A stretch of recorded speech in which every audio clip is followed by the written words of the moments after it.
All right, team. Looks like we've got our work cut out for us. I know it's been a tough season. COVID-19 global pandemic. Murder hornets landing on the United States soil. They're 2 inches long. One sting can kill you. Who thought that was a good idea? Don't even get me started on TikTok and the inexplicable and unseemly popularity of Joe Exotic, the Tiger King. But you've got people dependent on you, right? And I don't have to tell you that nonprofit means non-contact. Now, I'm not saying you need to hip check the guy from Wheels for Weimaraners off the front porch if you think he's honing in on one of your donors, but I'm not saying you shouldn't either. Now, I want you to be winners, because losing in fundraising means cutting programs, cutting staff, shutting doors. Losing means deciding who's going to get eaten during the winter when the snows pile up over your head and you're trapped in the canyon. Now, I don't want you going out there to cultivate a relationship. You're not farmers. They're not plants. You're not going to spread manure on them, are you? No. Now, are you fundraisers or are you stewardship power forwards? Stewardship power forwards! That's right. Now, do you ask them for money? Of course you don't. You can ask them, where's the restroom? You can ask them how their kids are doing. You can ask them, where can I find a wonderful painting like those dogs playing poker done in black velvet? But you invite donors to give. And if I hear any of you ask for a donation, so help me, you are not asking for secondhand clothes, are you? No. You are not asking them to part with that 1997 Mercury Sable that's sitting in their driveway, are you? No.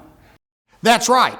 We're not in the business of secondhand giveaways. So it's giving. You want them to give us a gift. What about a charitable investment into our organization? That works too. Now, I want to see you fight tonight. I want you to bite, scratch, draw blood. I want to see you sweat.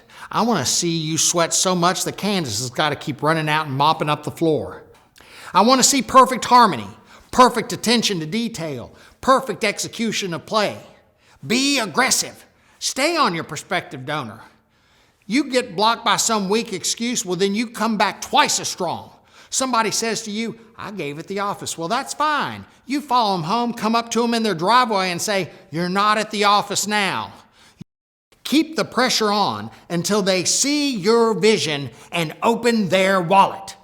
Now, go raise some money.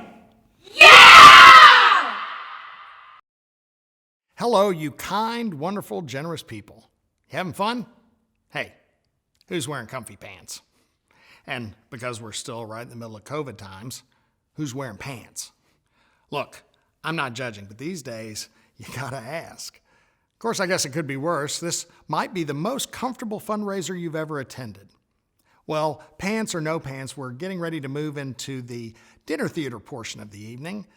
Just a few notes about that. You may notice that there's no dinner. Well, there's no theater either. But no worries, because through the magic of moving pictures, we'll take you on a whirlwind tour of philanthropy through the ages. And by through the ages, I mean a nearly random collection of skits, sketches, goofs, and gags. Of course, lucky for us, the screenwriter's a bit of a nerd, so there will be some juicy nuggets of truth along the way. And I'm not talking about McDonald's nuggets. No, these are chunky, meaty truth nuggets. And who better to serve these up than our Not Ready for 2021 players, a feisty group of Georgetown College theater and film majors, minors, and itinerant xylophone players. I'll let them introduce themselves. I'm Dalton Graves, and I sing soprano. I'm Devin Williams, and when I was 11, I went to sleep watching 80s slasher films. I'm Ethan Smith, and my personal record is 56 pieces of sushi in one sitting. I'm Grant Harnett, and I've eaten 57 pieces of sushi in one sitting.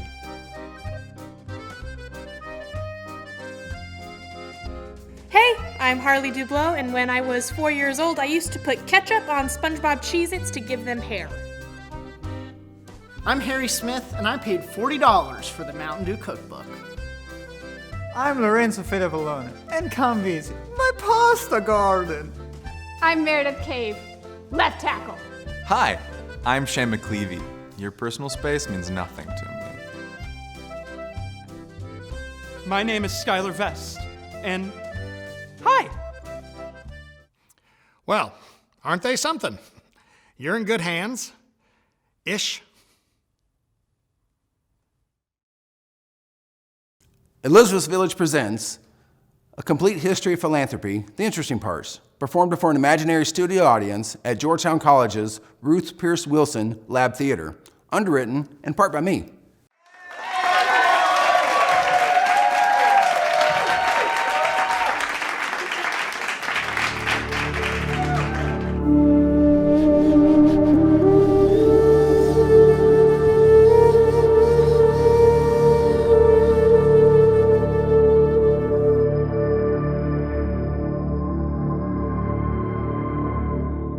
Hi, I'm Stony Struthers.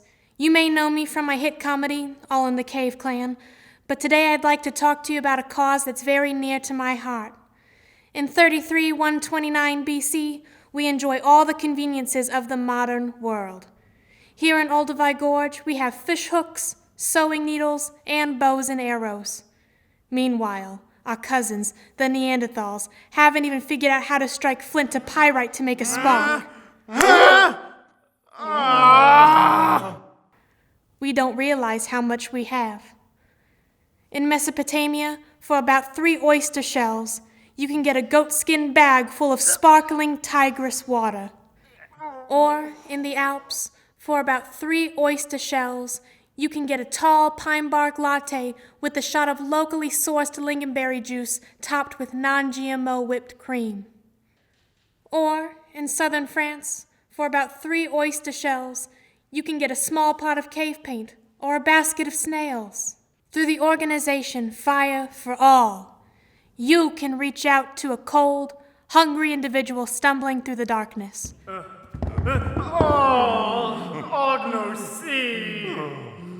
You cannot imagine how much fire can change a life. With just a few of your loose pocket shells, you can become a special friend to a struggling Neanderthal.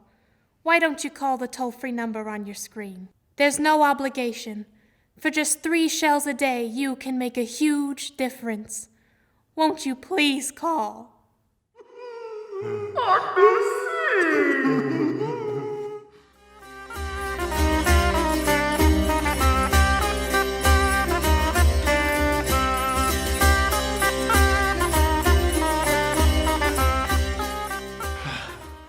Godfrey, I think you would agree with me that 1350's been a really wretched year for Londoners.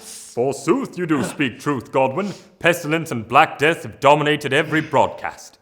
But tonight, we have an uplifting story from a local philanthropy looking to make a difference. Our own Roderick Chuffington is on location to share one story that has the sweet smell of success. I'm standing here in public square with Sir Sedgwick, the mastermind behind the non-profit group Stamp Out Stench. Sir Sedgwick, that's a pretty big check. Well, stink is a pretty big problem, but our carriage wash and silent auction brought in a pretty penny, and our stay a night in the castle raffle was amazing. The generosity. I know the unwashed masses will be blessed by this donation. 1,000 shillings will buy a lot of soap. It's not just for soap. A lot of it will go to funding our cleanliness educational initiative. Cleanliness Educational Initiative. Oi! What about soap? So many educational programs. Well, I see what you mean. Best of luck. Sounds like you'll need it. That's all from Public Square. Back to you, Godwin and Godfrey.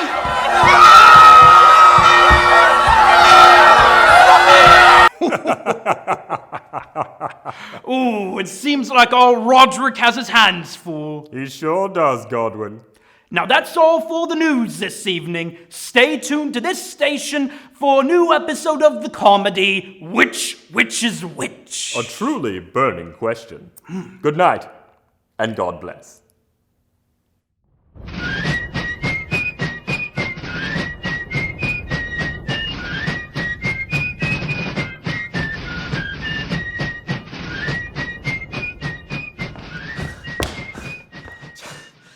Washington. The men are almost out of ammunition. Odds Botkins, I already know that. But when's Continental Congress going to act? You sent them that message weeks ago.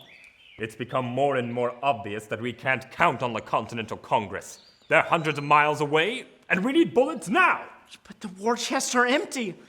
Our pockets are empty, and most of us don't even have pockets or pants. I mean, how are we supposed to afford ammunition? Get a hold of yourself, man! I have a plan. We'll have a bake sale for bullets.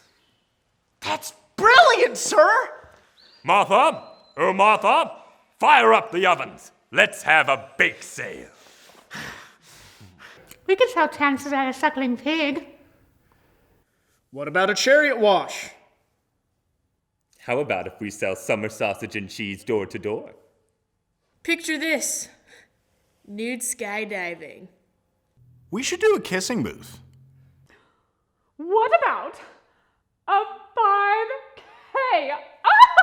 5K? Check this out. Nude mini golf tournament. I could round up some Mustangs and we could sell pony rides. How about dime a dance? We could line up corporate sponsors for our theater festival. Nude dance marathon. Hey. I've got it! Let's play the school fight song until they pay us to stop! Bro, we should start a GoFundMe campaign. My uncle's got connections in Taiwan to get us to Australia. It's gonna be sick. What if we sold tickets to an online dinner theater?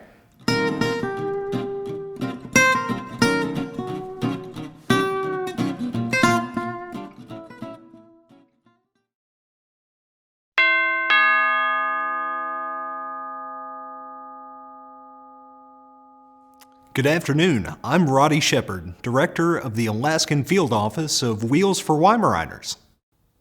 I can see Moscow from my house.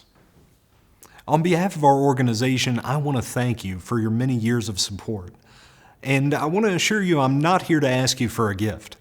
No. I was just in the neighborhood and decided to stop by. As you know, we're a 501c3 nonprofit dedicated to the betterment of our tripedal canine friends. I pet all of them, each and every one. We are Hourly, the nonprofit that puts prosthetics on pups. And without passionate donors like you, we would not have been able to provide mobility to over 75 disabled Weimaraners in the last year. You have a lovely home, by the way. I noticed you have a basketball court. In your house. You may know that our late founder, Gretchen Whistlethorpe, had so much compassion for canine amputees and adopted many of them. Truly, she had more dogs than sense. This organization came into being from that compassion and vision, ever since she had to have her beloved Weimaraner tripod euthanized. She made me do it. She dreamed of a world where no Weimaraner would ever have to hobble on 3 legs again, and that vision has brought hope to hundreds of Weimaraners over the past 20 years. We've had puppies, seniors, purebreds, rescues, and strays all hobble through our doors. And roll out with wheels and racing stripes. Yeehaw! The past year has been full of challenges. Inexplicably, an overseas vendor began producing our prosthetics with cowbone. Our canine buddies began chasing their tails and legs simultaneously. We had to pay for new surgeries as well as extensive animal cognitive therapy. For me, too. Then the supply room floor caved in when a school of badgers burrowed under it. Now, on the upside, the badgers were tasty when smoked and served up with Hasselback potatoes. Finally, we faced litigation in the form of a copyright infringement lawsuit from Wheels for Whippets. I'm gonna win that tortellini case. Tort case? No, tortellini case. But despite challenges, I'm pleased to be able to report that over 85% of all donations go directly to programs.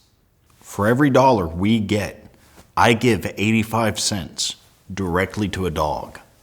Good stewardship is a top priority for us. We're a lean organization. Like a middle school wrestler trying to make weight. Because of your support, we were able to construct a dog track that circles our entire facility. That way our recipients can exercise their newfound mobility. Before we got the track, we would just let the dogs loose to run up and down the hallways. The floors were real slick and they weren't used to their new wheels yet, so they'd slide around, crash into each other, and get tangled up into one great big puppy knot. It was awesome. The highlight of our year, though, was when our longest waiting and heaviest Weimaraner, Double Wide, lost 80 pounds after receiving his new wheels. He now goes by Slim Jim. But as I said, the last year really hit us hard. And we're currently looking at retrofitting the back ends of big wheels to use on our recipients. Not as cool as it sounds. But as a long-standing supporter with a good feel for our organization, if you ever have any ideas on what we could be doing better, we'd love to hear them. I'll leave you with my card and this quote from Mr. Richard Kinky Friedman. Money can buy you a fine dog, but only love can make him wag his tail. Thank you for helping us make so many dog tails wag. Do you have a dog? If so, may I pet him? He will enjoy it. Okay, in this next segment, you've all got a chance to win a big prize. No. Okay, in this next segment, you've all got a chance to play a game without a big prize. But if you win, you can stand in front of a mirror and say, "I'm the smartest person I see." Unless there's somebody else in the bathroom with you, and then don't do that. That would be weird. We thought about calling this game Bamboozle the Benefactress or Dumbfound the Donor, but we settled on Fool the Philanthropist. And if you listen to NPR's quiz show, Wait, Wait, Don't Tell Me, and think this sounds a lot like their segment, Bluff the Listener, well, you're exactly right. Your job is to listen to 3 different stories, each one about an odd charity, and then decide which is the real charity. Pick the right one and you'll be... Oh yeah! The smartest person in the universe. Here's Meredith Cave with our first story. If you happen to be in therapy from a childhood trauma involving a clown, this next story comes with a trigger warning. You might want to step away from your screen, go take a bathroom break, grab some queso. Seasoned performer and juggler Judy Finelli founded the San Francisco School of Circus Arts in 1984. But a diagnosis of multiple sclerosis left her a quadriplegic. Inspired by their teacher, Finelli's students founded Naked Clowns, vowing to raise $1 million for multiple sclerosis research. As if fully dressed clowns weren't nightmare fuel enough, Naked Clowns raises money by performing tastefully nude and by posing for their Naked Clowns calendar. Despite the group's moniker, Naked Clowns keeps their naughty bits covered by cleverly arranged scenery and carefully placed body parts. Because you know, if you ever saw a naked clown, you could never unsee that. The group maintains that they provide family-friendly entertainment so that young children can attend without fear of being traumatized or otherwise scarred for life. The San Francisco Clown Conservancy says that this is a great way to raise awareness about clowns and teach people that clowns can be sexy and athletic too. Okay, you've got naked fundraising clowns. Keep that firmly in your mind's eye while you consider our next unusual charity. Here's Harley DeBlow. Many of you grew up cheering on the comic book hero Spider-Man, but I suspect not even Spider-Man would be brave enough to do what 67-year-old Nick Lassouf of Melbourne, Australia did in 2010. Nick wanted to raise funds for disabled children, but the Type A founder of Lightning Ridge Opal Mines couldn't just whip out his checkbook. Instead, Nick embarked on a 3-week arachnid adventure. On a continent known for its stunning variety of phenomenally venomous creatures that vastly outpoison those in every corner of the known universe, Nick decided to hole up in a cozy 12x4 storefront window with a few of them.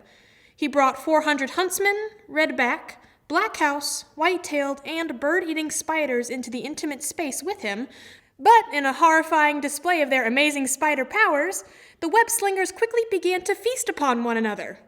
As Nick said, I am a bit silly to be doing what I am doing.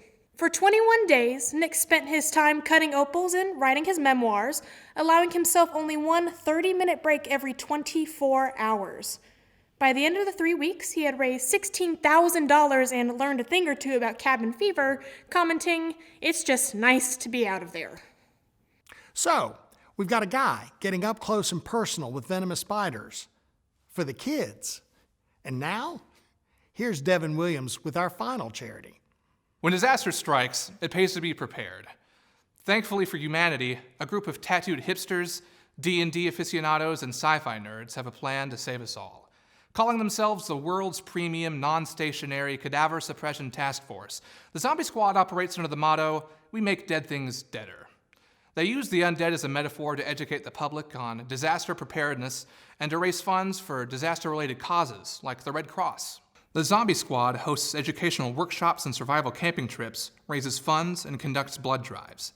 Their Facebook page includes helpful videos, including one in which you can learn how to start a fire with your motorcycle and use its side mirrors to signal for help should you ever be stranded in the wilderness.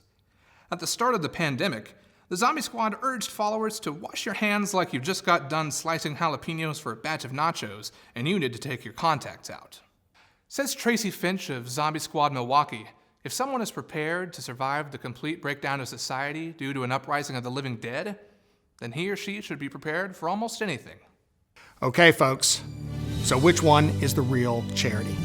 Is it a group of naked fundraising clowns? Is it a man trapped in a room with 400 venomous 8-legged buddies? Or is it a group of real people teaching you how to deal with unreal undead people?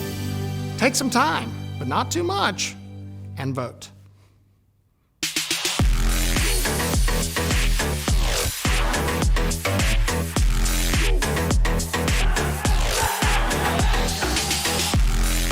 Hi, sports fans. I'm Al Phillips. And I'm Crush Dexter. Welcome to a special edition of Sports Roundup. If it scores, then it counts! In honor of Elizabeth's Village, we've been asked to host a retrospective. Ooh, that's a $20 word. Put it into English for our fans, Al. A look at some of the goats of the philanthropy world. The greatest of all time. Tonight, we're going to look at some of the world's deepest pockets. And spoiler alert, it's not in the pants of the NFL team owners. Let's get out of those pants and look at one of 2020's class acts. When the season opened, no one had even heard the name Mackenzie Scott. But in her rookie year of giving, this phenom put all the big boys to shame. By April, she had racked up $1.7 billion. That's billion with the B, baby! $1.7 billion in donations to COVID-19 relief causes. And in a move no one saw coming, she finished the year strong, donating another $4 billion in the last 4 months of 2020. Now, Al, I have to ask, Jeff Bezos, her ex-husband, the richest man of all time, I bet he had to give his cheeky ex a run for her money. Well, you would lose that bet, my friend. His donations amounted to couch change compared to Scott's. Ouch, Mackenzie Scott for the win. I can't wait to see what this new power hitter does in the future. 2020 launched Scott on a winning trajectory, but it also brought to a close one of the world's longest, boldest philanthropy careers that most have never even heard of, the James Bond of philanthropy. And who's that, Al? I'm talking, of course, about Chuck Feeney. Of course, Chuck Feeney. You have no idea who I'm talking about, do you? No. Don't feel bad. He was a stealth giver. He co-founded the Duty-Free Shoppers Group in the late 50s, and by 1962 had amassed quite the fortune. I love duty-free, Al. I know you do, Crush. Don't we all? Unbeknownst to anyone, he started Atlantic Philanthropies and put his entire net worth into it with the goal of donating the whole bankroll in his lifetime. And did he succeed? Well, when he shuttered Atlantic Philanthropies in September 2020, donations added up to $8 billion. He's broke. Oh, hashtag winning? That wins the Philanthropic Lifetime Achievement Award in my book. You know, Al, that is hard to beat. But $8 billion is nothing when you look at big-time givers like Warren Buffett and Bill Microsoft Gates. That's true. They have been running neck and neck in the giving stats. They have literally poured it into the charitable basket, so to speak, bucket after bucket. But they're nowhere near running out of money. Chuck Feeney, he left it all out there on the court. He did.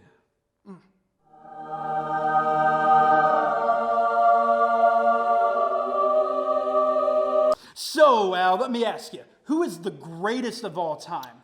I'm talking about the GOAT, the G-O-A-T, the Michael Jordan, the Tom Brady, the Nick Saban, the Greg Popovich of giving. Buffett or Gates? You ready for this, Crush? Lay it on me, Al. I don't know if you're ready for this, Crush. Come on, give it to me. Don't want to hurt you too bad. Oh, I want to be hurt. Well, knock me out. It's neither. Shut the front door. Ever hear of a plucky 19th century steel magnate by the name of Andrew Carnegie? Carnegie, as in Carnegie Hall Carnegie? Carnegie Hall, Carnegie Institute of Technology now, Carnegie Mellon, nearly 3,000 free public libraries, and 7,000 church organs. 7,000 organs. That's a record no one comes close to touching now. And who would want to? When we adjust his donations to 21st century dollars, it comes close to $300 billion. Ooh, booyah, baby! Booyah indeed. That blows Buffett and Gates both out of the water. Well, it's still early in their career, Crush. They could still pull out that W. Besides, they've taken a giving pledge to go harder, faster, stronger, like Daft Punk. And Kanye, going hard to the paint. You know, they could give old Carnegie a run for his money. And if they do, you'll hear about it first, right here on Sports Roundup. Thanks for tuning in. I'm Al Phillips. And I'm Crush Dexter. Good night and good giving.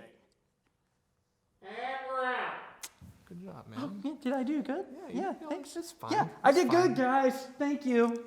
I've had better. Yeah.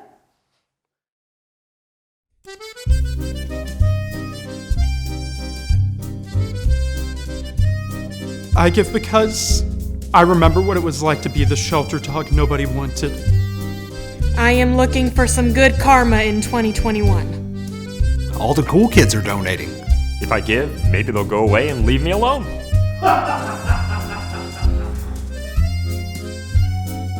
They just wore me down.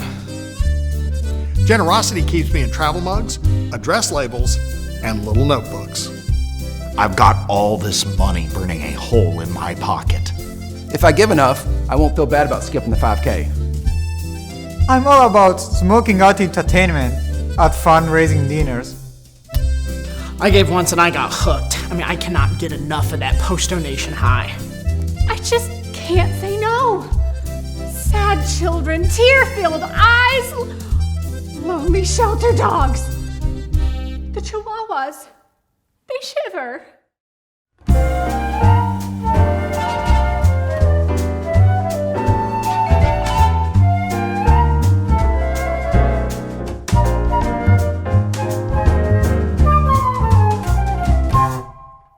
Oh, looking good, Ignacio.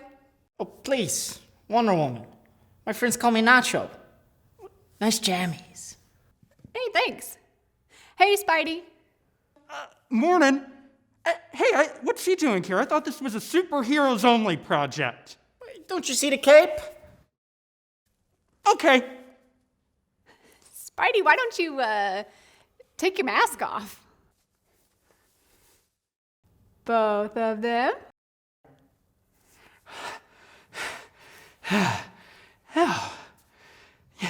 Hey, where's Batman? Didn't you send him the link? Yeah, I sent him a link. Am I on? I can't see you. Why can't I see you? Can you see me? Am I here? Alfred? Click the camera icon. It's bottom left-hand corner. Where?